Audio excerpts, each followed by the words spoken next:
μαρκάρεις και ελιά.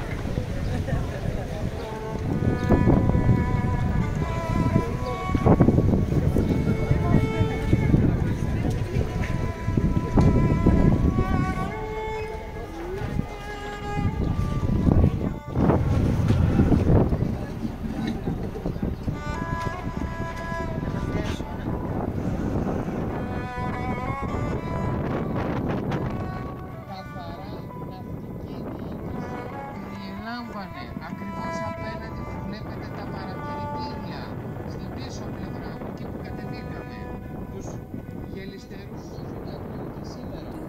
Σώζονται οι αποθήκες μέσα στο Βαγγέλη. Αυτός εδώ ο κόπος δεν υπήρχε.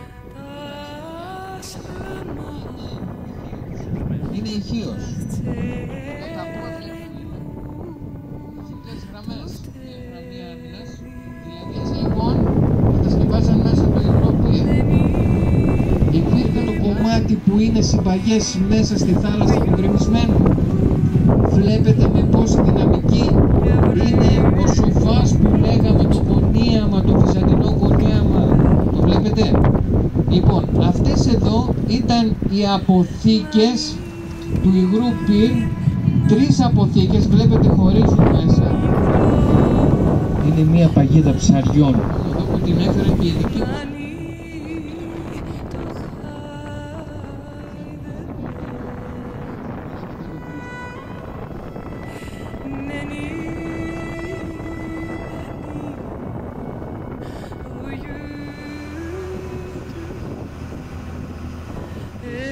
Ήταν το σπίτι του καπεταναίου.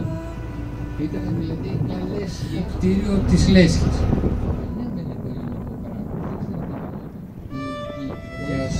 Και τα λοιπά, φιλοκτόπου και τα λοιπά, ήταν και η κορδέλα στο κεφάλι, η οποία από αυτούς βγήκε το...